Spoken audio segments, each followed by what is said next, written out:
I've always known that.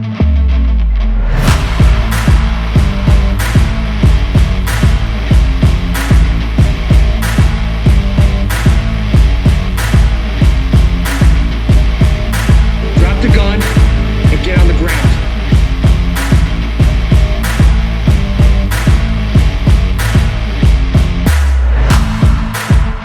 Hard work pays off.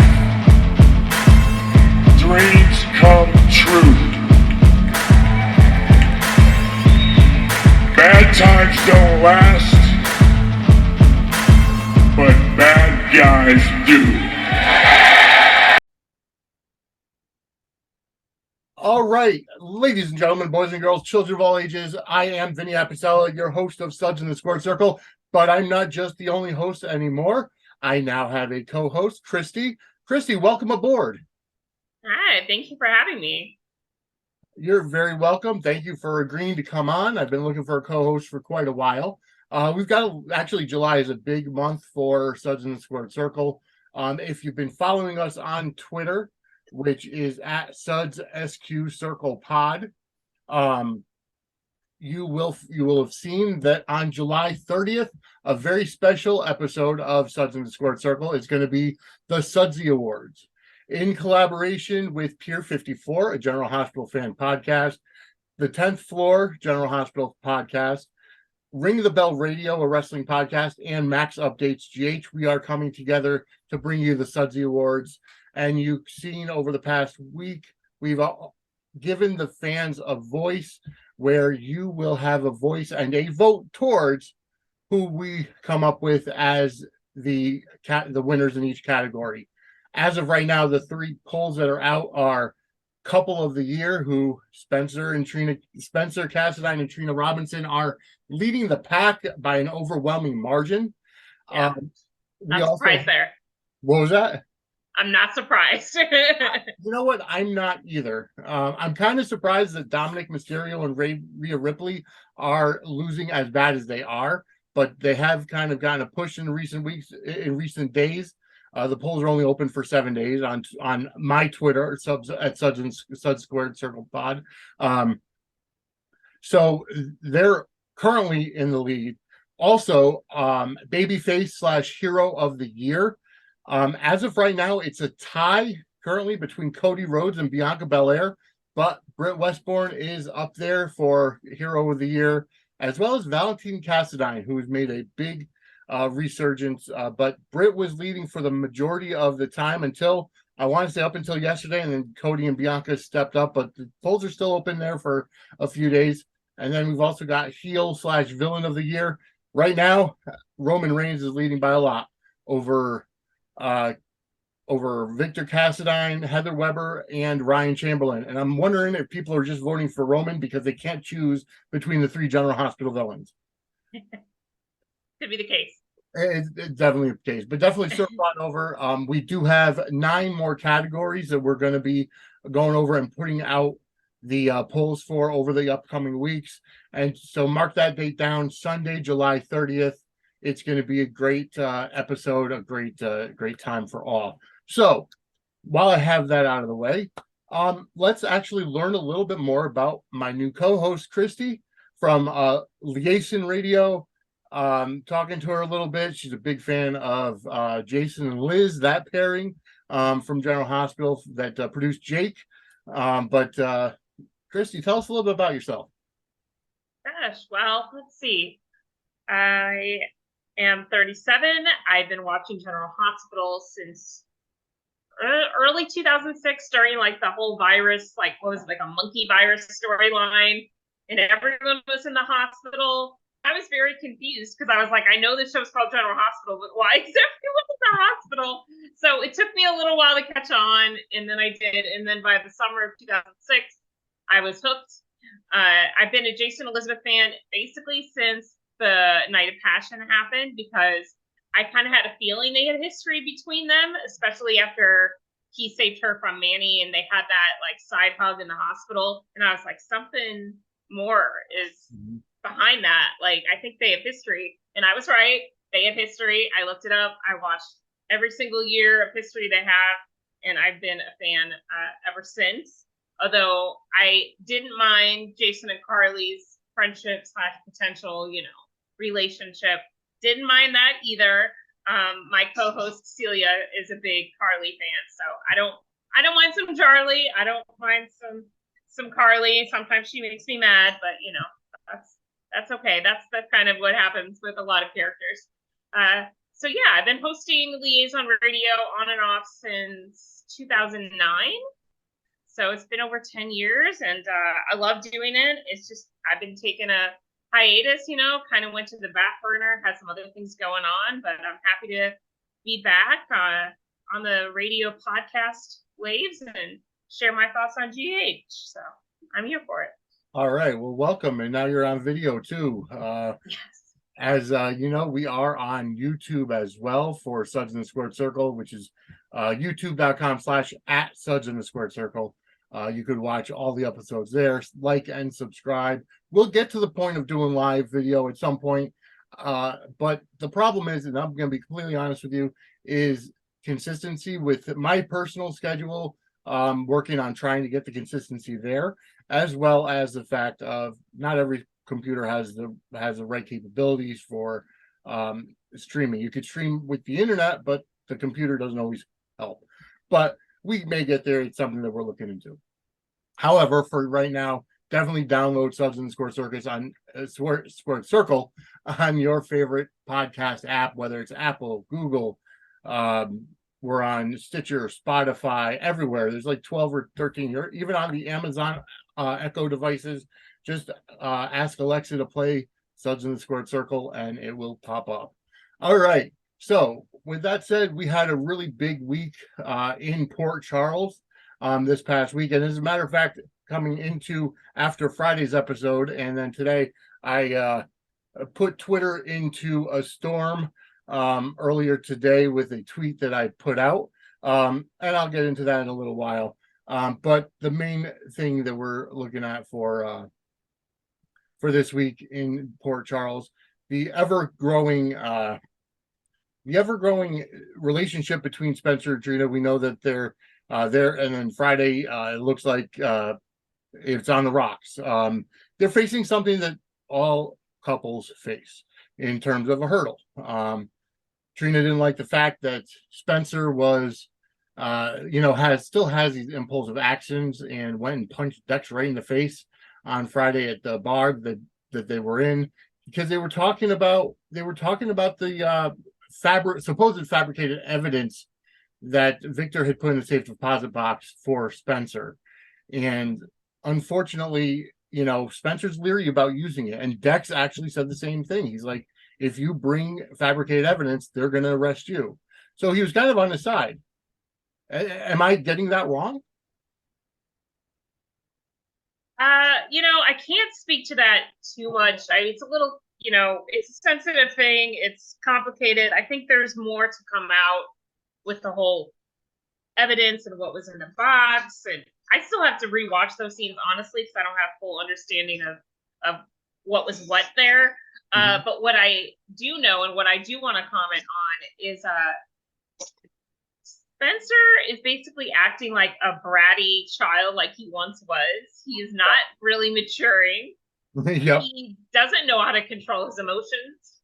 And whenever Dex is around, he's like, let me punch Dex and just take out all of my emotions on Dex. So Right. I was honestly starting to think, like, does Spencer have a crush on Dex? Because if so, he needs to let his girlfriend know about that, because it was just getting to be so much where I was like, why are you constantly like have this thing with Dex? Like at first it was over, like Josh and Cameron and sticking up for his boy Cameron. Yep. Well, I get that.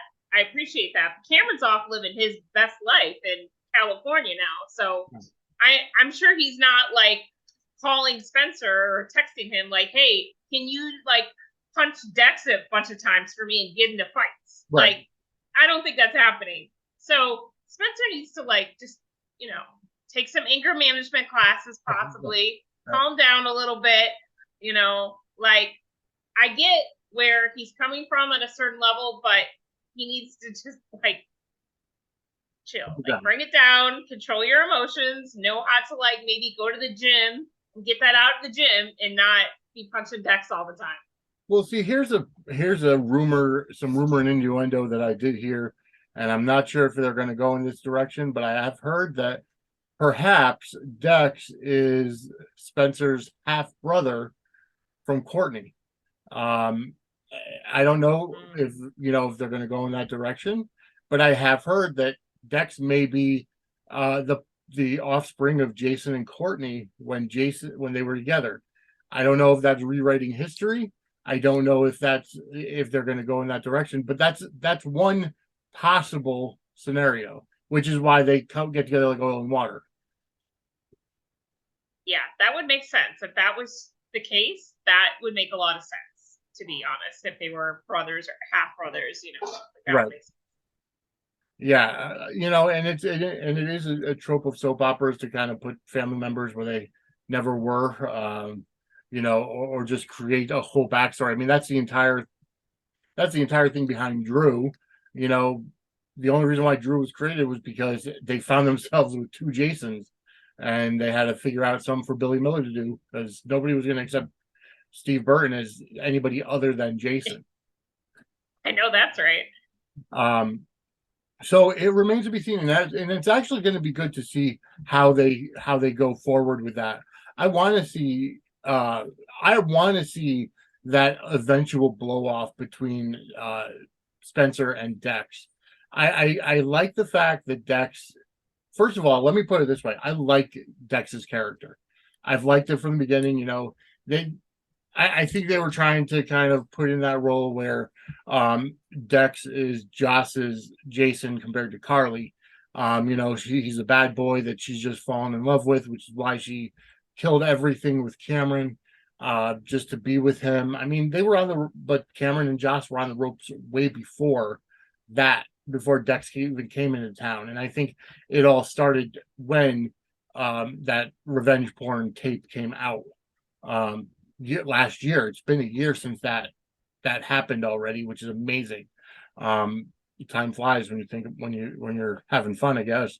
But I really I want to see that eventual blow off. Is it, will it come out that Dex is, Spencer's half brother and his family, and what will it mean?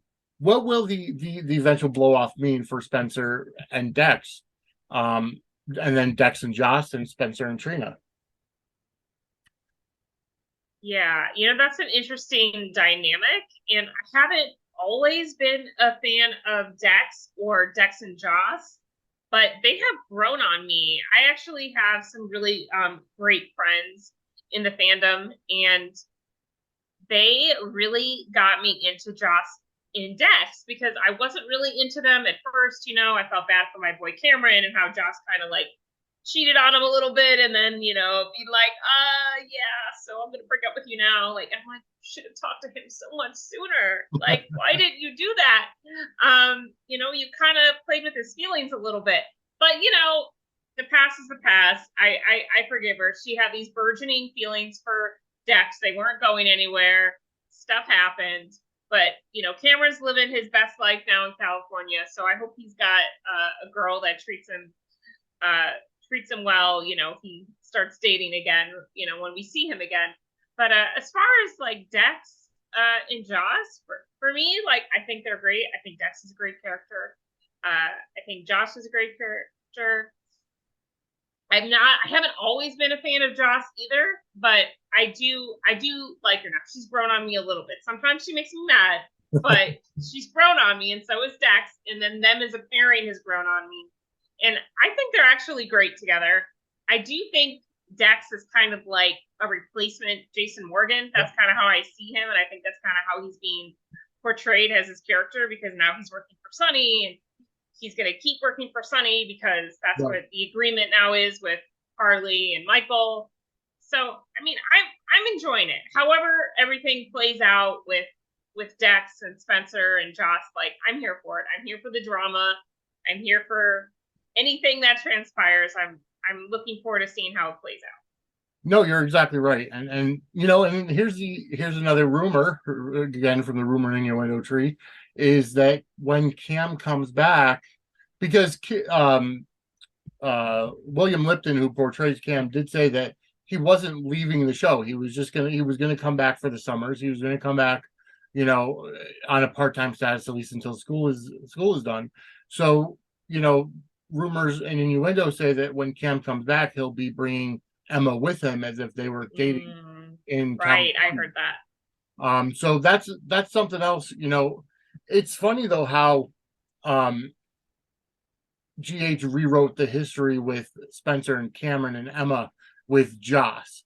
Basically, how Spencer came back and Spencer was saying, "Oh yeah, Cameron and I used to fight over Joss when we were younger," but it wasn't. They fought over Emma. That was the whole reason behind that fire that happened. That Spencer got burned in was during his party that he wanted to impress Emma, and Cameron was there if I remember correctly, but I think that was about a decade ago. Yeah. It's been a long time, but yeah, I think that's how it played out. And I wouldn't mind if they brought Cam back with Emma. I think that would be great because we haven't seen Emma in a while. So however they make that work, I'm down for that. Yeah, the last time we saw Emma was during the Epiphany memorial show. She came back for that one day. Believe it or not, I have still not seen that episode, and I know everyone's like, "How have you not seen that episode?" I'm like, it's very touchy, emotional for me because I actually interviewed Sonia Eddy at least I think twice on my show, and I never got to meet her, and that's like one of the biggest regrets that I didn't spend the money to go meet her. But you never know, like when someone's time to go, and so it's just been very difficult for me to like process that she's actually gone. And so I think it would really hit me really hard when I do watch that episode, and I'll have to have some Kleenex and some wine and have a toast to Epiphany and Sonia Eddy because she was so special and she was amazing. And she's actually one of the only actors who gave me her phone number when I interviewed her. Wow. And no other actor, I've never had anyone else's phone number, and I never used it. And that's probably another regret of mine is like, how did I never use it? Like when I, would ask her to come back on the show, like how did I just never use it? But I just didn't want to seem unprofessional or anything.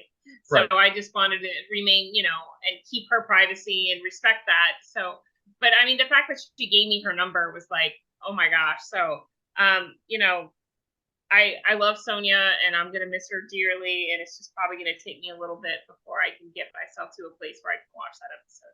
Yeah, and I can understand that, and it was a shock. I mean, I was at work when I saw the message from wherever I got the message from the news, that she had passed away. And it's funny because the general manager of my hotel where I work, he's a General Hospital fan as well, and I pointed out, I said, "Holy crap," and I said that the Sonia passed away. It was a rough one, and it's funny because. Not necessarily that it's funny, but you don't think about sometimes when you actually connect with characters, you don't think about them as their characters, you think about them as actual people. And Sonia, even though she wasn't on as often because she was on a recurring basis, you were at the time that she passed, you were rooting for her to pass the MCATs, to become a doctor. And the way that they handled her passing and the memorial afterwards was absolutely phenomenal. So when you get when you work up the courage or the moxie and get enough tissues to watch it, maybe we could do it as a watch along at one point if we could find it. Sure. Yeah, that'd be great. But we either way, that was a very emotional episode. All right, where did we get to Epiphany from? I don't know. I completely lost track. Like I knew we were talking about Dex and Joss, and then we jumped to Epiphany. Right. And, I don't know. I don't know how it happened. I think you mentioned something. Okay.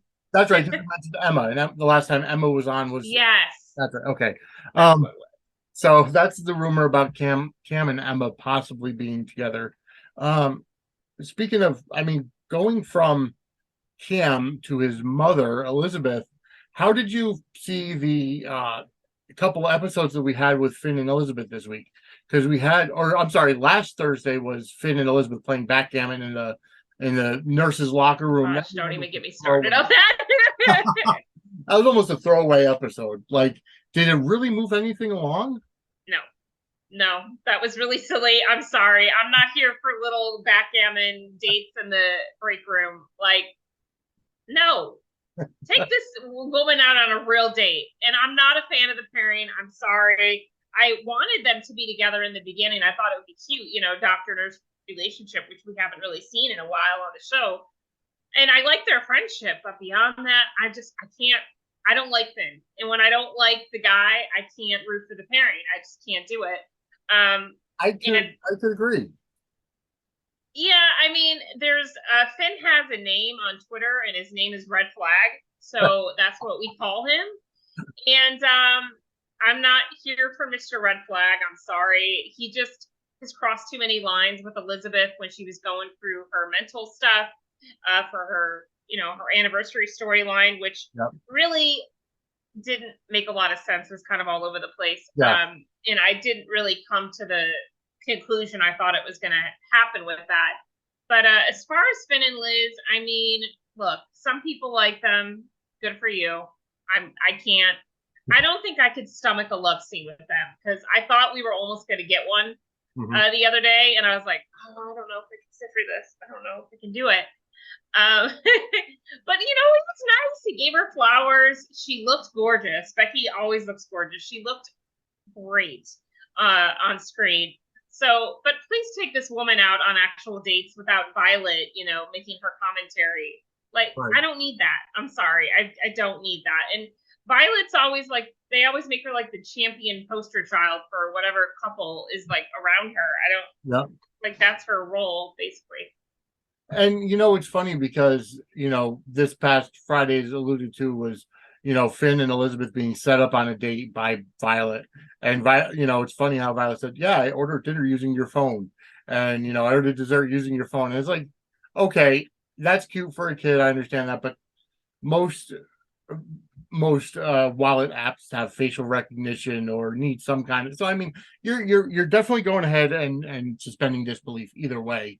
But at the same time, I think it's funny you mentioned when you don't like the guy, you don't like the pairing. And I think I can understand that completely, especially with Finn. Like, I don't know what it is about his character, whether it's just so blah. Like, I understand, I get all the red flags and all the boundaries that he crossed when he was, first quote unquote courting Elizabeth, and, he called her parents and this and that. And, just got too involved where he didn't have to and where he didn't belong. But his character in general, like John McBain, Michael Easton is a fantastic character, is a fantastic actor. But it's like he's been too many, and I think that's the same thing with Roger Howarth at this point. There's been too many characters on the same show. Yes, yeah, I agree with you there. I'm not a fan of like the constant like bringing them back as a different character. Like, just let them go. It's okay. They're great actors. I'm sure they will find work elsewhere. If not another soap, another show somewhere, a movie, whatever. It's nothing against them. It's just the character. I can't stand the character. I don't like Finn. I didn't like Franco. I could not stand Franco. I had to sit through 5 years of Franco and Elizabeth. I wanted to die. I literally had to I want to support Becky and I wanted to watch all her scenes, but it was really difficult for me for those 5 years they were together. And I'm honestly surprised they didn't kill him off sooner. I couldn't stomach it. Now Finn and Liz is not as bad, but Finn is a character. Yeah, he is there's a lot of problems with his character, and he was never that bad. Like when he was with Anna, he wasn't like this obsessive. He wasn't like this overbearing, going over boundaries, crossing boundaries, and in her business. Like he wasn't like this. So I don't know why when he's paired with Liz that they have to make him so problematic and so unlikable. I don't understand that. Yeah, I'm not understanding either. Let me I kind of want to go back to something you said, but you sat through 5 years of Franco and Liz, and that pairing alone had its own fan base with the Frizz. Right. No, it did. It did. Like I personally, I didn't mind Franco so much as Roger Howarth as Franco. I didn't like James Franco as Franco. I think Roger Howarth brought a different dimension to him. But at the same time, it's if you're going to have plans to kill a character off, let the actor go. And I agree with you there. Because even with Finn, we've seen Silas Clay get murdered, so then you're going to bring him back in a couple months as a new character, and all the people that they had chemistry with, it's like they interact and it's like you don't recognize him, you don't recognize the person. I don't like that. It's similar to being that this is a wrestling and soap opera podcast back in the 90s when Kevin Nash and Scott Hall jumped ship to WCW, and WWE said, "Oh well, Diesel and Razor Ramon are our intellectual property, so we're going to use them. We'll just throw anybody in there."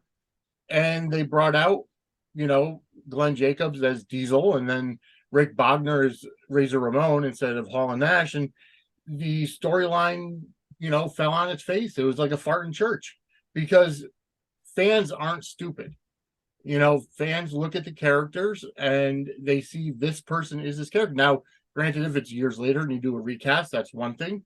But when you have an actor there, why does it make sense to recast them as a different character? It doesn't. I mean, Frank's in charge of the ship, of the GH ship. So he's gonna do what he's gonna do, and we can't do anything about it. We just got to be along for the ride, right? So I mean, there's a lot of decisions he's made over the years that I'm not a fan of. I think I did meet him actually over 10 years ago when I went to General Hospital Fan Club weekend. He was great. I met him. I think I took a picture with him, and I did mention Jason and Elizabeth. I don't think he was too thrilled at the time that I mentioned Jason and Elizabeth. He was like, "Yeah, that's not going to happen. Good luck there, Christy." But it is what it is. I have issues with the decisions he made. I have issues with Chris and Dan as head writers. I think it's time we have a new writing team. I really think things need to be different. I mean, GH has lasted 60 years, and they say it's because of Love in the Afternoon, right? Yeah. We don't get Love in the Afternoon every day on GH, do we? No. It's come and go. It's like we got it like 2 days this week. Thursday and Friday were fire. I was like, please keep that going like every day. That's what we want to see. We want to see that. But most days I watch GH and I'm like, it was okay. Like 5 out of 10. It was okay.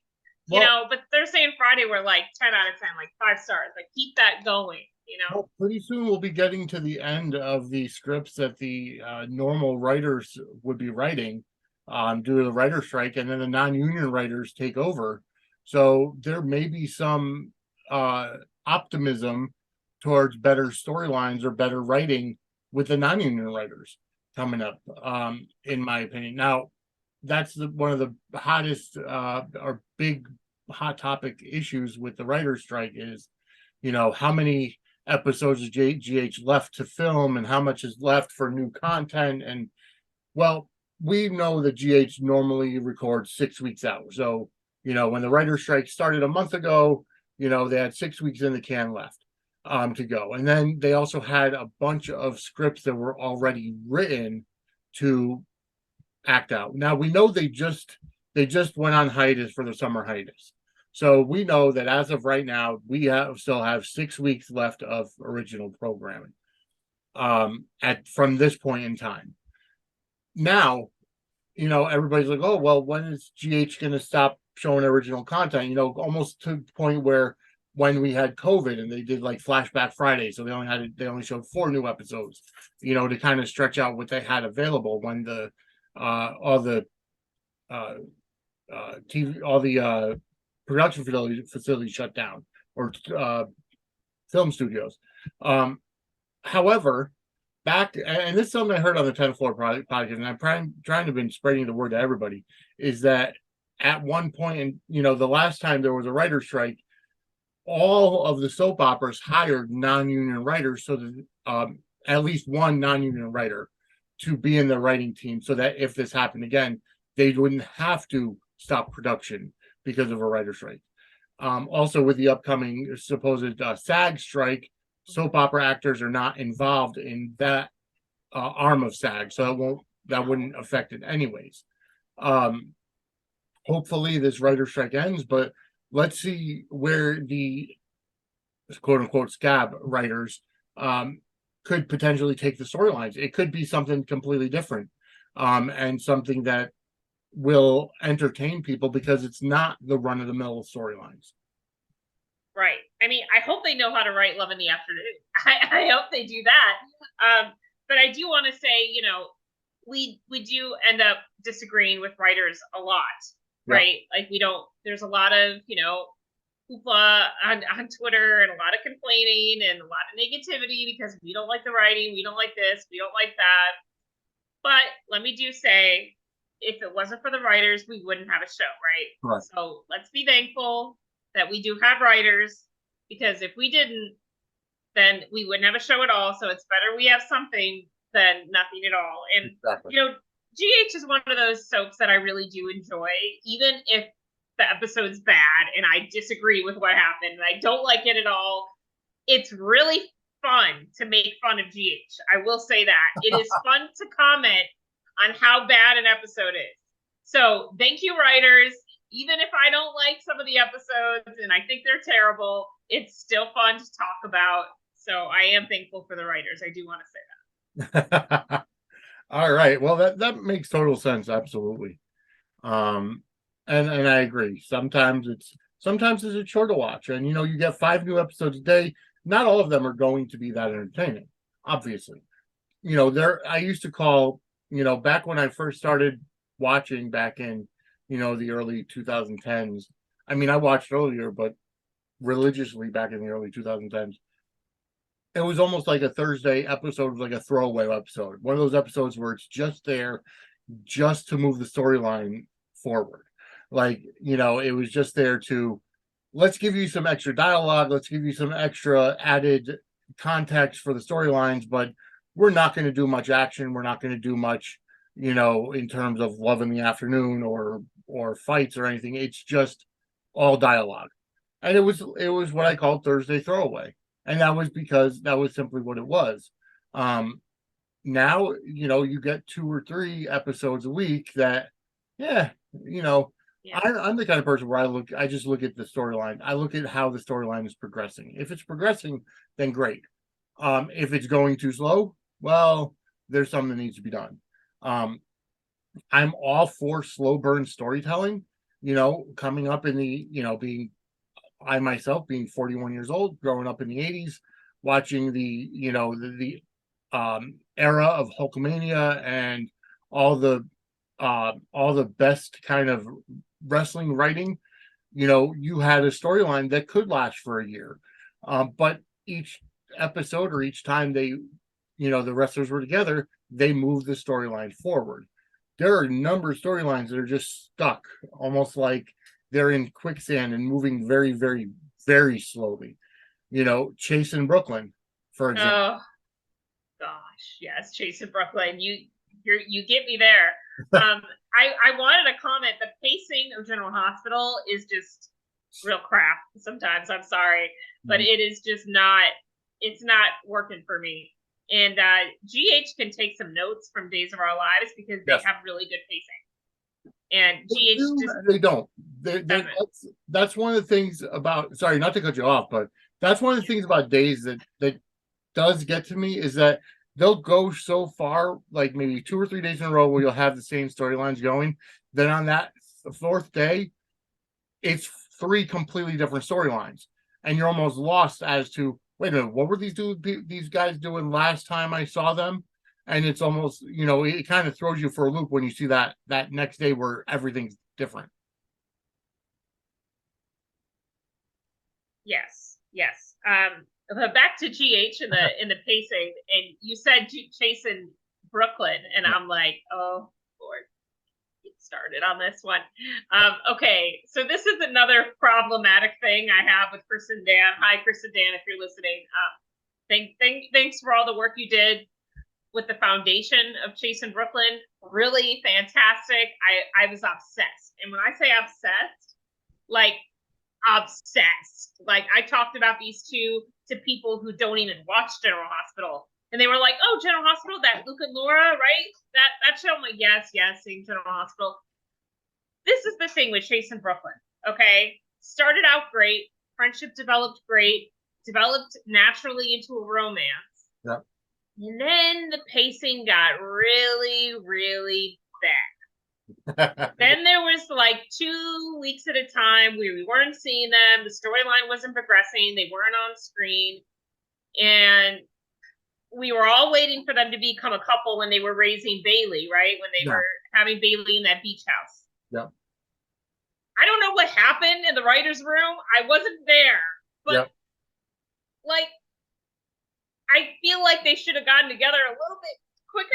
And then when they finally were about to get together, Link came in, and I was like, now we're getting cock-blocked by her former producer / like sexual abuser. And then we went down this whole road of him being there and having to deal with this and fighting back against Link. And then we got that resolved, right? Yeah. But then they end up breaking up after what, like 2 or 3 months? And I was just like, this is not how I anticipated this going. It was just very short-lived. And then now they're back together, finally, which is great. But they started to write Chase's character really bad. He was very mean to Brooklyn. He said some really awful things to her. I was not a fan of Chase. I mean, I was starting to say, F Chase. And I never thought I would say F Chase. Like, ever. I love Chase. I love Josh Swickard. If you're listening, I love you, man. Like, such a crush on you. Like, you're great. You're fantastic. But, like, the writing of Chase just got really, really bad. And I'm like, I don't understand this. And then I don't understand why he's like following Brooklyn around like a puppy during their relationship, for one. And then it was like this whole thing with him being a homeless bum for like a year. Yeah. Because he didn't have his cop job. Right. That was horrific. Like they should have ended that. After like a year, that's when he finally should have had that meeting to get his job back. But they took way too long with that. Way too long with that. Now he's finally got his cop job back. Thank God. He's finally back in his element because the whole singing storyline was not it. I'm sorry. I don't know if some fans out there enjoyed it. I mean, it was great. He's a great singer, but that was not hitting for a lot of fans out there. That was not hitting. That was not good. So Chase and Brooklyn, they're a great couple. I'm glad they're back together, but I'm very skeptical of the future because I do see them getting married one day and having beautiful children, but the road to get there, I'm just like, I'm a little skeptical because I just don't know how well the writers are going to write it. And I don't know how much I trust the writers to write it at this point. It's just really sad. Yeah, and it's almost like they start writing without an ending. So they start writing a storyline or a series of storylines without the actual ending and what the end game is. And I could see now that the entire, Chase singing storyline was to expose Link and save Blaze and all that, but it's like it took way too long. Like, it was just, you're right, the pacing is horrible. It's almost like, again, going back to wrestling, back in the day, Vince McMahon, the writers would book their WrestleMania main event right after the most recent WrestleMania and then work backwards. So by July of, this year, you're going to know the WrestleMania main event for the next year, and then you work backwards and you see where the pieces have to go to get there. So it's almost like, okay, well, we had Chase, suspended from the police force for saving Brooklyn, and then, they're getting closer together, and then they find out that, Brooklyn says, oh, well, have Chase sing for that time frame. And it's like, okay. And we know that that it's there for a reason. We see Link, but the amount of time that passed between, Link's original, debut on the show and then the time passes and he's only there maybe once and then twice, and it's just so long. And then they introduced Blaze into the storyline, and they felt like they were just writing as they went along and didn't know where they were actually going. And then they finally had an end game, and it's like, oh, okay, well, here's the end game, but yet you've lost the interest of 80% of your Yes. audience because 100%. it was just going too slow. Yes, that was a huge problem with them. Is the pacing was so bad that they literally lost like 80% of the fans they had. Like, I mean, and what's unfortunate is I found on Twitter is Chaylin fandom is very divided. I feel like there's some fans who think the writing's perfect. Nothing's wrong. Pacing's great. We'll just wait. This is why things are happening. Blah blah blah blah blah. And then there's this other side, and I'm on this other side, by the way. That's like, no, there's problems here, and we need to fix them because they were fantastic to start off with.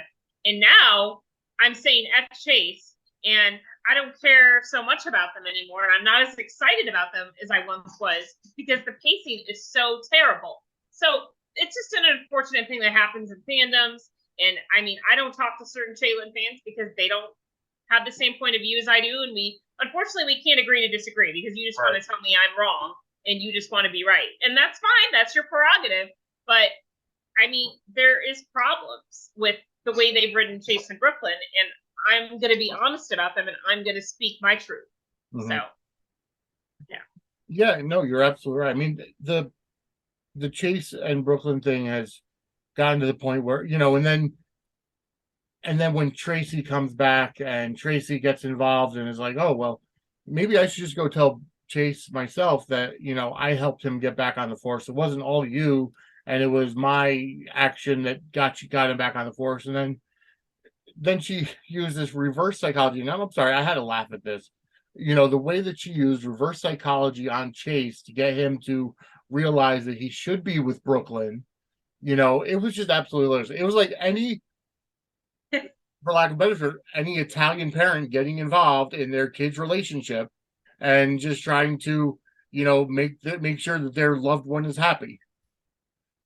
I'll say I love Tracy. I know she's like the conflict in the Chaylin relationship right now because Link, that's resolved. He's gone. So they had to give Chaylin some conflict, right? They couldn't let Chaylin have a honeymoon period at all. Like, I would like to see them go running and then have shower sex. But I'm never going to get that because we have Chris and Dan, and we don't get nice things like that with Chris and Dan.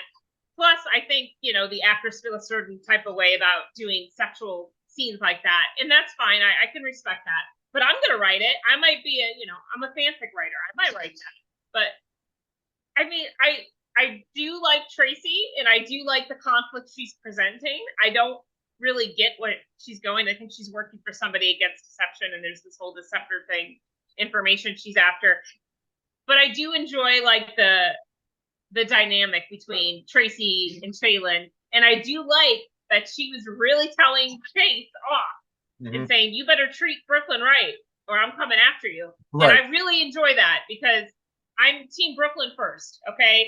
She does not need to be a better person for Chase. And that was my concern with their reunion scene when they got back together. It was like, she's like, oh, you make me want to be a better person. I'm like, wait, no, you got this twisted. This should be the opposite way. Chase should be a person for you. Because Chase knew what he was signing up for when he got with you, Brooklyn. He knew you were a schemer, and dare I say, he even likes that.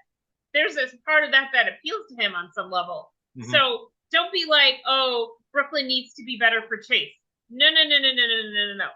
He needs to get his act together and not be so on this moral high ground that he can't accept her for who she is. He needs to accept her for who she is. And I liked when he went along with the whole, like, I'm Bailey's father. That was a great storyline. That whole dynamic with Valentine, that was perfect. They need to bring that kind of dynamic back because I know Chase likes this. She's a schemer. He does like it. So bring that Chase back. Yeah. And I think it did add the extra wrinkle to that storyline because that's what brought Maxie and Brooklyn, together as friends. I mean, I think Maxie was lacking that friend ever since Lulu went into the coma, because Maxie and Lulu were always almost inseparable other than when, Maxie slept with Spinelli, didn't realize she wasn't pregnant. And she ended up having, what was that? That one was Georgie, right? Yeah, and yeah, that was Georgie. I hope we're correct on that. Otherwise, we apologize. Well, it is, because Georgie is Maxie and Spinelli's child. James is Nathan and Maxie's child, and then Bailey is Peter and Maxie's child. So right, yes, yeah. yes. So we are right on that. But yeah, so Maxie needed that best friend. She almost like she needed that one best friend to bounce ideas off of, and I think introducing Brooklyn to the fact that they didn't like each other when they grew up, and now now they had a common enemy and a common reason to play that play that game with Bailey. It helped out, and it established that friendship. However, I'm not sure how that friendship is going to go through with Tracy scheming and having Brooklyn now spy on Deception, with that corporate espionage about the Deceptor. My thought process with that is, as we've heard, Jackson Montgomery from AMC is going to be coming on to GH, I believe, this coming week, who's an All My Children character. Now, yes, I need to research this guy. So I didn't watch back then. As far as I didn't either. As far as I know, he's a lawyer. The rumors are running rampant whether he's going to be involved with Anna's story, because as far as I know, Anna's going to Pine Valley as opposed to him coming to Port Charles. That's from what I've heard. So Anna, as we know, was one of the characters that crossed over to all three soaps, whether it was Anna Devane or Alex, whatever Alex's last name was. Finola Hughes, she's a queen. She does it. She's gone to all three. Powerhouse. Yeah. Basic same character on all three. So now she's going to Pine Valley to find out a little bit about her background, or whatever the case is, after the WSB disavowed her. But could that mean that Jackson Montgomery now is part of that whole thing about Martin Gray's ex-wife, where he gets, where he's being paid $5,000 for whatever the case, for whatever the reason is. There's a lot of stuff that the questions are there, and now we need the answers to come up. Was Jackson, was Martin Gray's, second ex-wife who's taking him for the loop, or third ex-wife, can't remember. Was it Erica Kane? Was it Susan Lucci's character? Will she make a cameo? And the fact now that Lucy is saying that Martin had some, was the inspiration behind the Deceptor. Was it from Erica Kane's cosmetic company back at All My Children? And now that whole thing is coming through. A lot of questions we don't know the answers to, and a lot of speculation and rumor and innuendo about this entire storyline and Jackson Montgomery coming in. So I'm not sure how that's going to play out. Yeah, me either. But I'm looking forward to it. If it gives Finola some more material to play with, I'm here for it. Anna has been one of those characters that I don't think I've watched enough of her history, but what I have seen, I've liked. And I've met Finola at a Zoom event with Amanda, and she's great. I mean, Queen Finola, like I stand. Like I don't think anyone can dispute that. Like she's kind of an icon on General Hospital. So absolutely, yeah. We love some Anna. We love some Finola.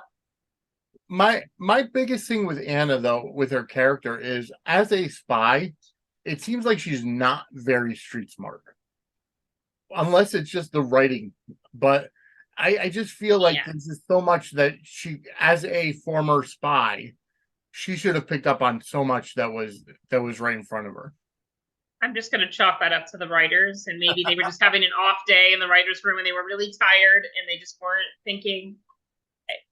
I mean, we know Anna's smarter than that, like we know what she's capable of. So I would tend to agree with you on that she should know.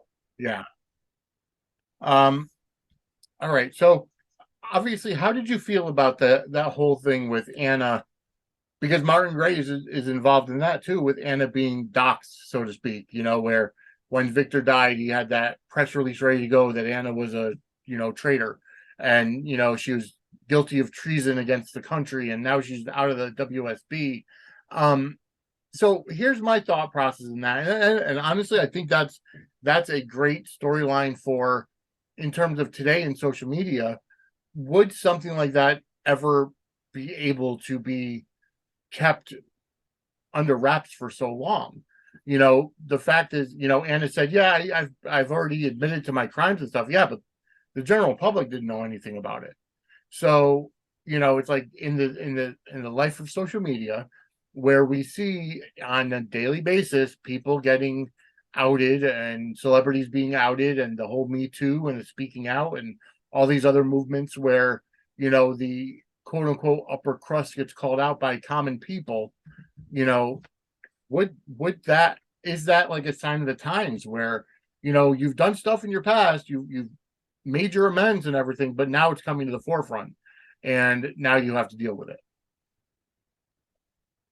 Yeah, I mean, like you said, that's kind of relevant to today's times with social media. Like things come up from the past, and then we have everyone on social media going, "Okay, you're canceled." like, okay, so you're putting yourself in the judgment seat. Like you can cancel me. Oh, I'm not a fan of that. It's very negative. I don't like that at all. But I do think the storyline gives great material for Anna's character and Finola to play out, and I'm interested to see how this plays out. I think it's good material, and I think it'll be a good storyline if the beats are played right and everything. I do feel for Anna in this situation. I really do feel for her being like that outcast now, and poor Charles, because her past has come to light because of Valentine, who, by the way, we didn't really like Valentine. We didn't like him, right? I don't like, we didn't like this guy anyway, but we're going to take his evidence and be like, oh yeah, now we don't like Anna. Like, That's what you mean. Everyone loves Anna. I don't care what she did. I really don't. I honestly don't. I'm like, the same thing with Liz. Like, I don't care what she did. I don't care how many times she lied. I don't care how many maternity tests she's had. I still love her. Just like I'll love Anna too. I don't care what she's done in her past. Like, that's what makes a character interesting to watch. That's what you want to see, the interesting layers of the character. And like, okay, she hasn't always done right, and she's done some shady things. So that's what makes good soap. Yeah, no, you're exactly right. And I agree. And it's where the characters have those layers. That's the reason why you fall in love with them. You can't have a one-dimensional character. I guess you can, but you could you can't always relate to a one-dimensional character.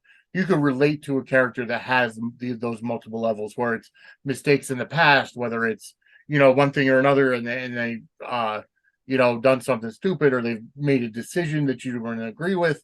So it does go ahead and get to the point where it's just you need those layers, and that kind of brings me to our next topic, and Curtis and the whole Ashford drama with Curtis and Portia and Jordan and Zeke, and Zeke telling Jordan that or Zeke telling Portia that he knew that Jordan kissed Curtis because of their rendezvous with the Metro Court, and then Portia confronting Jordan about it, and Curtis coming clean and saying, "Hey, I did. We were in separate. I was in a bad place, and she was there, and one thing led to another." But then it also comes to a fact where Trina, why should Trina have really gotten involved? Is it something where she should have kind of, okay, hey, I heard you kissed my uncle said you should stay away from, or I should stay away from you. Should Curtis have kind of said, yeah, I kissed Jordan, and getting her involved in that?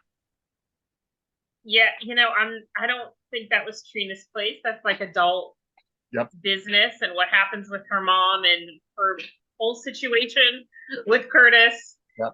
That's I don't think she needs to be all that into that. I think her place should be more with Spencer and figuring out if she's still going to be with him after all of the crazy shenanigans that he's pulled in his emotions, which I could go on and on about, to be honest. But with the whole Portia Curtis situation, look, I'm not like she did what she did, and then Jordan and Curtis got together for a second. Look, I'm not a Curtis fan. I will put that out there. I'm not a Curtis fan. I'm on a Discord with other GH fans, and we say F Curtis all the time. I'm sorry. That's just how it is. We don't like Curtis. He comes off as a hypocrite? We don't. I mean, people say the same thing about Elizabeth being a hypocrite. I don't care. So what? But I just don't. That's not generally one of the reasons I like him. He's just not a very likable character. There's really nothing about him that I care too much about. I mean, he's been a great PI. Like he's been great at trying to help and solve crimes and get justice. Like I like that part of his character. Mm-hmm. But this other stuff with Portia, I could do without, because this is the thing with Curtis.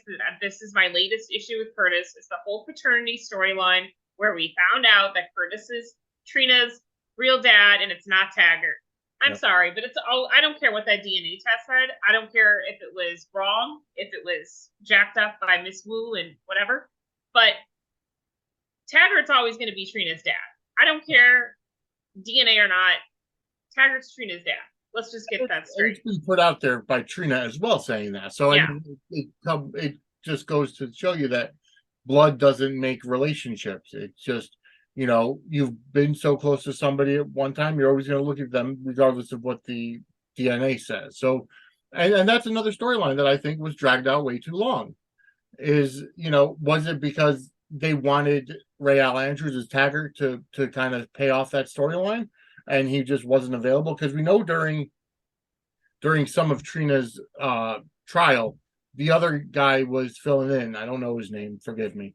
But the other guy was filling in as Taggart. So, Rael isn't always available. Being a recurring status, you got to think that they're making other commitments, so they can't always jump when, oh, hey, we have a storyline for you. But I guess, the good part now is Rael is there for a while, as far as I know, especially if he's going to be commissioner of the Port Charles Police Department. And maybe it will come out that Miss Wu had something to do with it, which kind of puts a damper on Curtis's relationship with Miss Wu and the whole gambling thing, because I know he was suspect at first, at the very beginning about it. But Curtis is a businessman, and with Miss Wu was offering money. So, hey, you know what?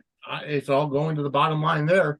But I like Curtis. I think, however, at the same time, I think it's because I see him as a strong character, and up until now, he's really had very strong morals. But I think at this point now, he's kind of said so much about, especially the reason why he divorced Jordan. I don't like the lies. I don't like having stuff between us. And, but yet there was this whole thing now where, okay, he kissed Jordan. I'm not condoning it, but he should have come to Portia and been like, hey, this happened. We were talking. She was there to comfort me after everything that happened. And we kissed. We didn't go any farther. But I just wanted to be upfront and honest with you about that. So, it does. It puts him in a bad light as somebody who's always had that high moral character. Right. Yeah. I mean, I would have liked that to happen, for him to be honest. But let's be honest. It's a soap. They weren't going to do that, were they? Exactly. That wasn't going to happen. So, whatever happens with Curtis and Portia, whether they work through their issues and they get back together, I don't know. I don't think I care either way for that pairing now, to be honest, because it's just too many problematic issues with Curtis for me. But I do like Taggart on the show. Yeah. I got to interview the actor Rael, who plays him, and he's wonderful. And so I really hope he stays on the show. I don't know what the filming schedule's like for him, but I do hope that he's involved and that he has more scenes with Trina. Yep. And I do like that family dynamic. I like their father-daughter relationship. So the Curtis Portia stuff, though, I mostly, to be honest, I fast forward through a lot of that. It's not my fave. It's not my jam. I just kind of tune that out when it's on my screen. It's not my thing. All right, understood. Yeah, I get that. And before we get to why I put Twitter into a frenzy, before we get there, let's get kind of finalize and get to the final story. I think that we have to really talk about is the whole SEC thing. Drew's going to prison. We did see some snippets of Cyrus Renaud saying that yes. Drew's going to be his cellmate. That's going to be a fantastic pairing. Yes. I cannot wait for that. Yes. And then just the branches of that storyline are fantastic in my opinion. I'm not a huge Sonny and Nina fan together.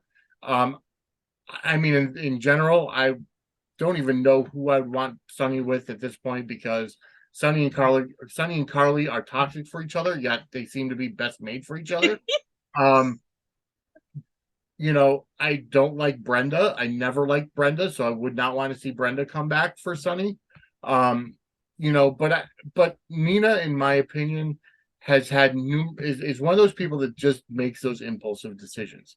Matter of fact, one of the Sudsy Awards that Amanda from the Pier 54 podcast is gonna come up with and come up with the nominees for is Nina Meltdown of the Year, because she's not a Nina or Nina Impulsive Decision of the Year, I should say.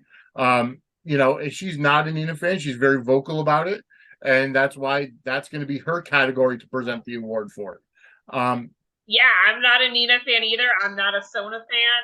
I mean, we say on the Discord I'm on, we say, Sonny and F Nina online because we don't like them. I'm sorry, we just don't like them.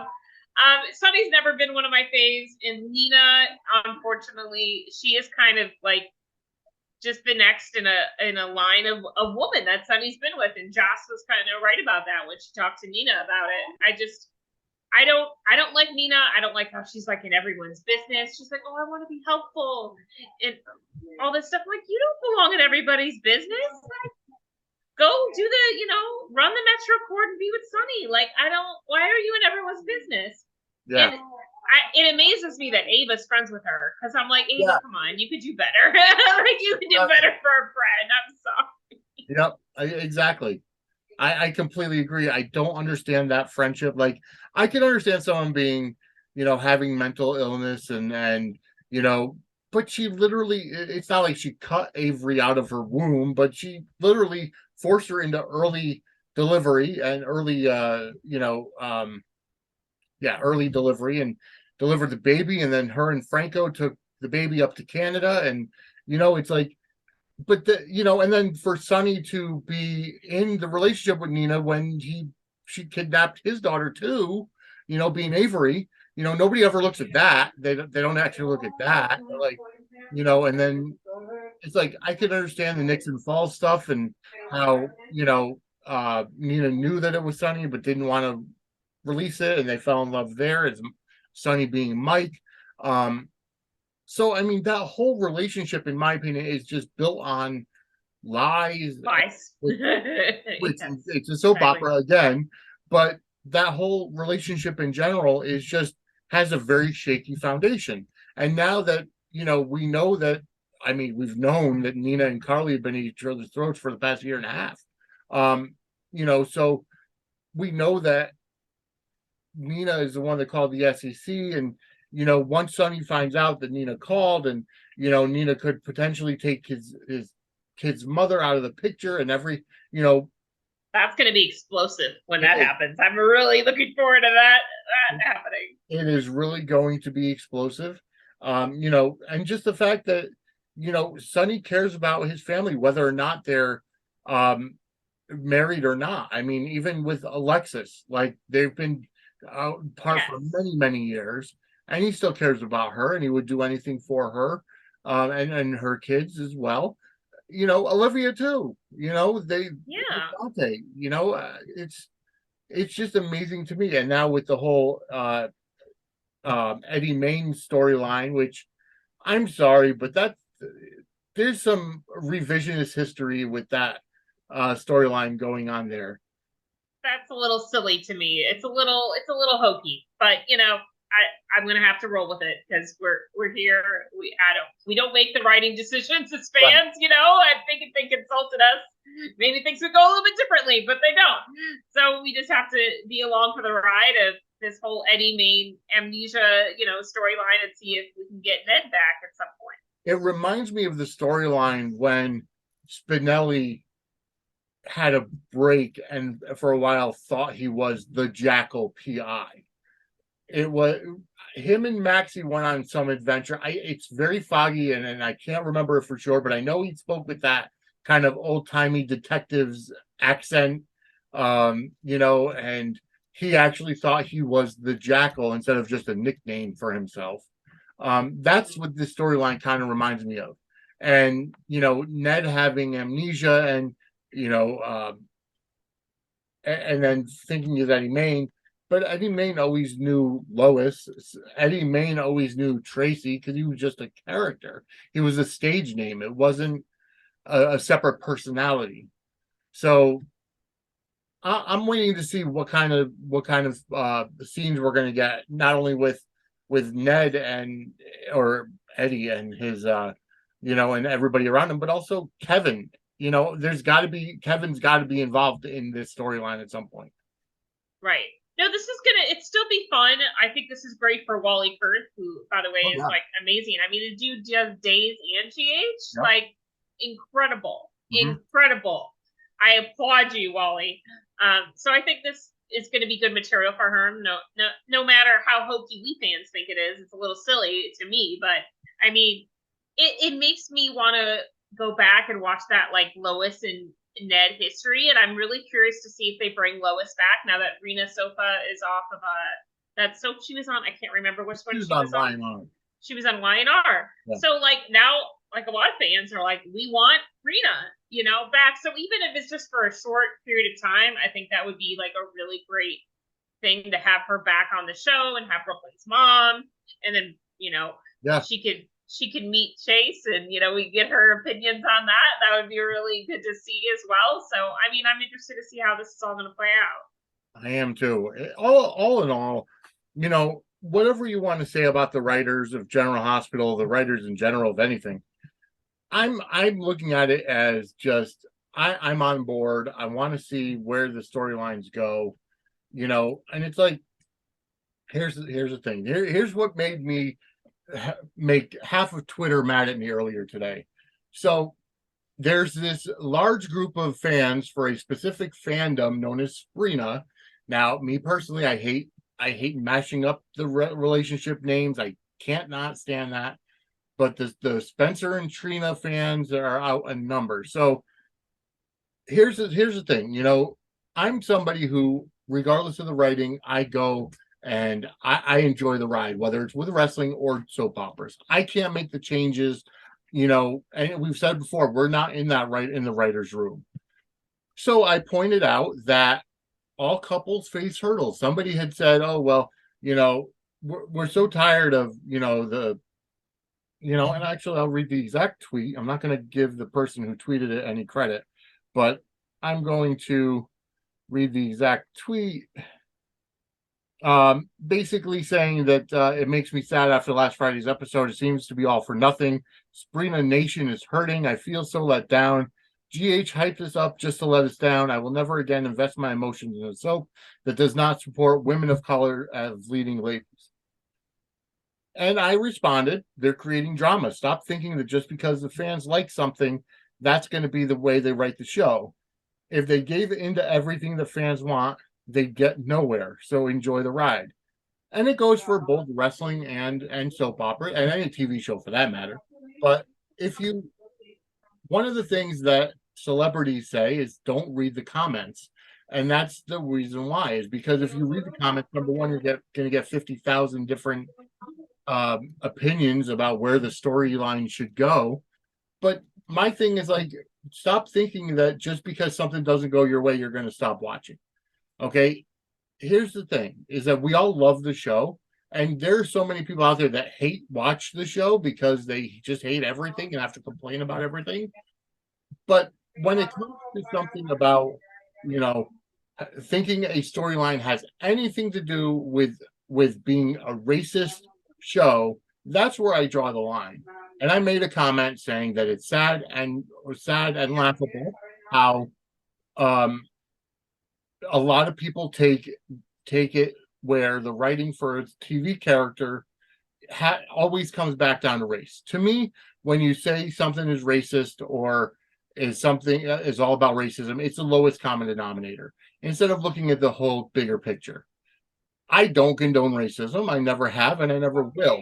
However, I also don't think that the writers of General Hospital are specifically being racist because they're giving Spencer and Trina, who are a couple, real life couple situations. Any couple, whether it's white, black, Chinese, black, Asian, or black Spanish, or anybody who's in a relationship faces hurdles where somebody does impulsive actions, somebody gets into a fight impulsively, the other person doesn't like that, and you're going through that feeling out process. Yes, we've had 2 years build up for this couple. Yes, we've had them together and they've said how they care about each other and that they love each other, but Spencer, popped off at Dex on Friday's episode, so Trina was upset with that and she yelled at him and said, "You've never changed, or you're getting back to the way you were, how I didn't like you, and I don't know who you are." And then she went off to talk to her mother, and and then Spencer is at home and Esme comes in. Now, here's where, it gets dicey. Esme being, Spencer's ex-girlfriend, they live under the same thing. And Spencer did the same. Spencer did what any real man would do and say, "Hey, it's none of your concern," But at the same time, she was showing compassion for him, not knowing that she was a vindictive person in her past life after her amnesia spell. Um, it's something that all couples go through. I don't see it as being racially charged. If somebody does, those are their feelings.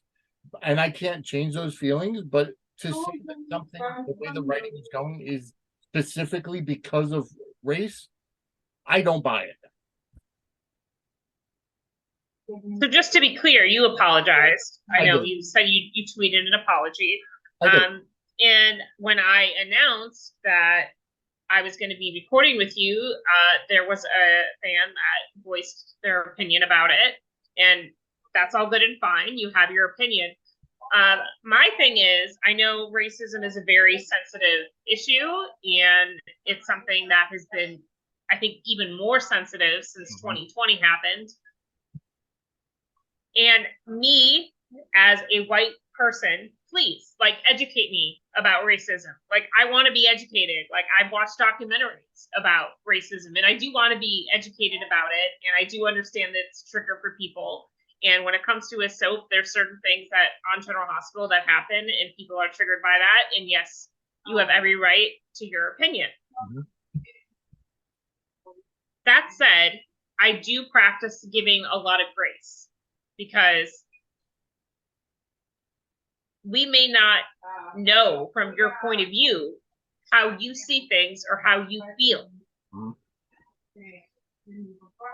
So I welcome people to educate me about a subject and why they feel the way they feel, but at the same time, you have to get a little bit of grace, because sometimes we're just not educated about these things because these issues don't affect us. I'm not affected by racism, not normally, but in general, I'm not affected by it. But as a Black viewer, I understand how you could be affected by it. So I'm glad that you would issue that apology, Vinny, and can I say you're a white man, so obviously you're not as affected, you're not personally, you don't have this issue, I don't have this issue because I'm a white woman. So but I have a lot of Black friends, and so I always try to see things from their point of view and where they're coming from. But I mean, I apologize if I offended anybody, but I mean, we're on a podcast and we're talking about a soap, and so there are going to be some issues that are going to be along the lines of racism, and some people feel like, oh, well, this is a racist thing.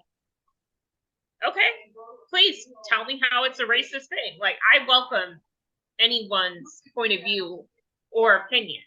Mhm. So I think we all have the right to our point of views and our opinions. So I'll just say that. And you know, I like to.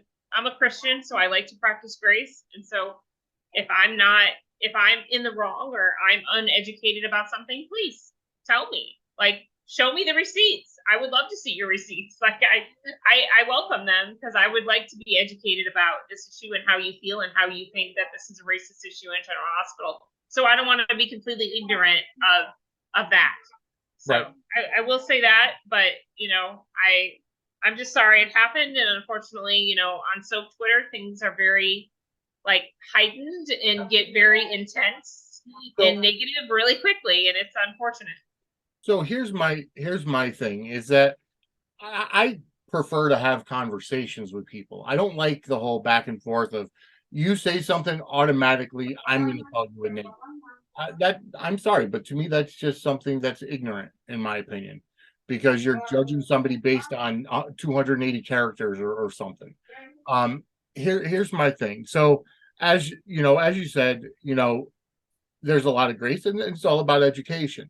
So after I tweeted that, there was actually somebody that DM'd me and said, you know, I saw your tweet about racism and would love to discuss this on your podcast one day. That's the best way to go about it. And I said, sure, absolutely. And here's the thing, I welcome conversation, because that's what it's all about. Is not only talking about a soap opera, but educating people around it. You know, we all come from different backgrounds, we all come from different lifestyles. So yeah, we're all going to face different things in our lives. But that's where you need to have conversations, not just come back to name calling. And I said, I welcome the conversation. And to be honest, I've got nothing against Trina, Tabiana herself, or Spencer and Trina as a couple. I'm just merely pointing out the storytelling aspect. So that's what it comes down to. I personally don't see it as being racist, you know, because a couple, regardless of nationality, background, ethnicity, whatever, a couple is going through challenges and hurdles. Are they going through more hurdles? Maybe, maybe not. But see, here's my biggest thing is for the Trina fans that say that people, you know, the writers are being racist and giving Trina extra, you know, turmoil and extra, you know, things to go over, extra hurdles. Look at Sasha.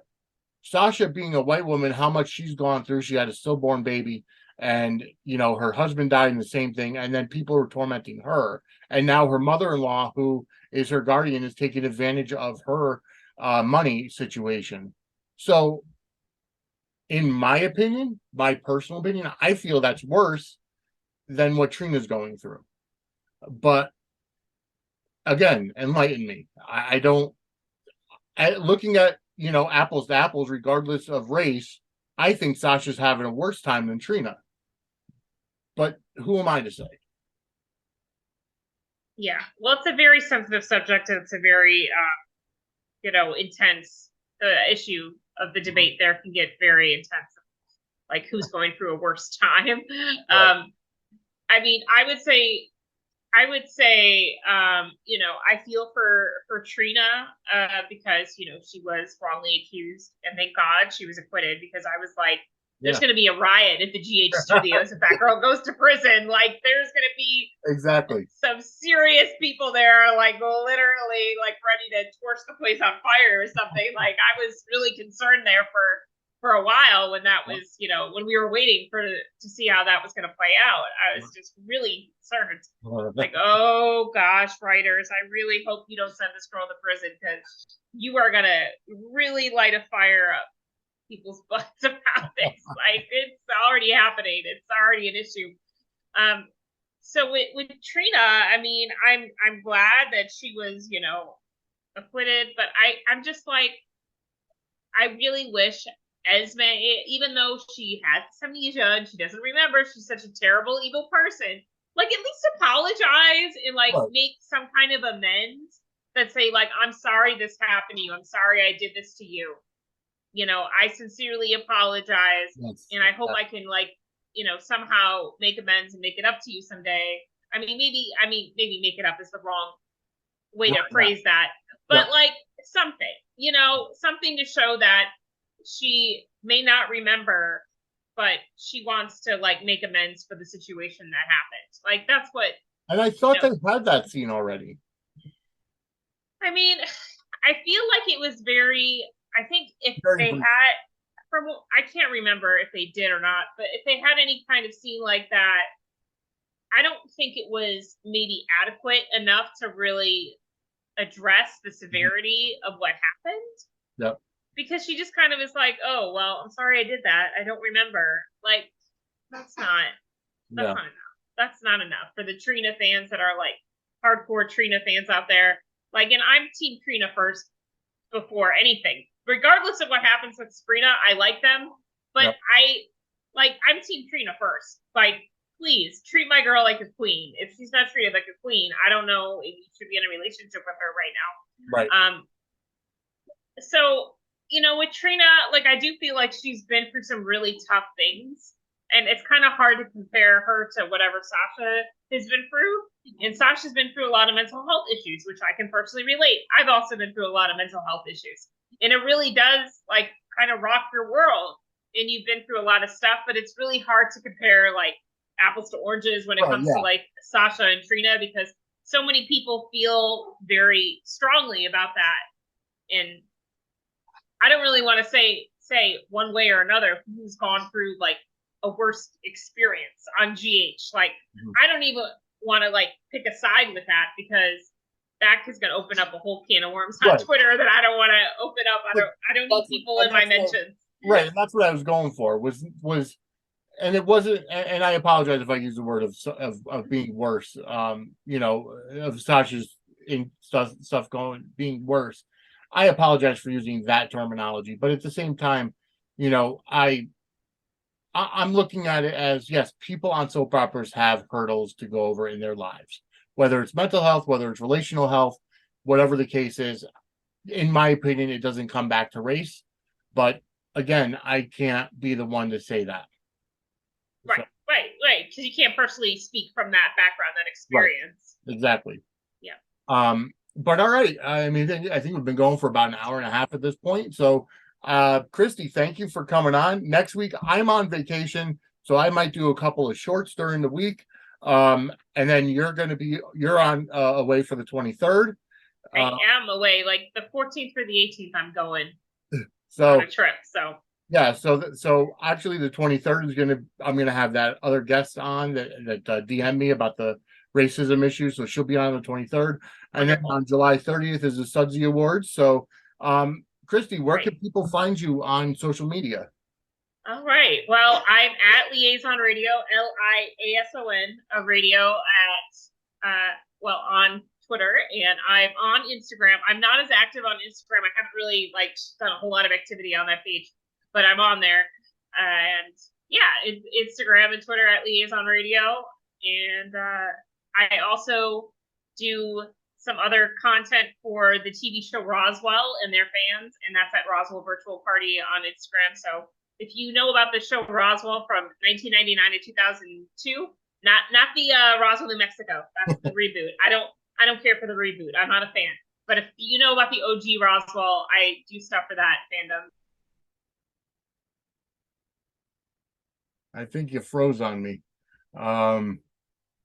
Well, it couldn't have come at a better time, and we are towards the end of the show. Yeah, it looks like you froze. So definitely check out at Liaison Radio on Twitter and also on Instagram, and then the Roswell show as well on Instagram. Hopefully we could get a little bit more information out. All right, ladies and gentlemen, I do want to officially close the show. I do apologize. My internet actually went out when Christy was giving all of her social media information. But I did want to at least give you that information at Liaison Radio on Twitter and Instagram, and then at Roswell Virtual Party on Instagram. That's for Christy. For me, for this show, like and follow on Facebook, facebook.com/Suds and Squared Circle. That might be changing, but just for now, that's what it is. Follow on Twitter at Suds SQ Circle Pod. Follow me on Twitter at the Epicella Suds. Watch and subscribe on YouTube, youtube.com/@Suds and the Squared Circle. Follow on TikTok at Suds_squared_circle. Follow on Instagram at Suds and Squared Circle. Email me, Vinny, VINNIE, at sudsandsquaredcircle.com. Visit our website, www.sudsandsquaredcircle.com. Buy our merch, sudssquarecircle.threadless.com. That's it. I will be back tomorrow, Monday, the 3rd of July. I'll be back with a wrestling part of it. So this was the Suds part of Suds and Squared Circle, and tomorrow will be the Squared Circle part of Suds and Squared Circle. And remember, July 30th, mark your calendar, Sunday, July 30th, it is the Sudsy Awards in collaboration with the 10th Floor podcast, Pier 54, a General Hospital fan podcast, Ring the Bell Radio, a wrestling podcast, and also Max Updates GH. It is a collaboration. So join us on July 30th, Sunday to July 30th. All right. Thank you for watching and listening. I am Vinny Apicella. We'll see you again soon on Suds in the Squared Circle. Bye-bye, everybody.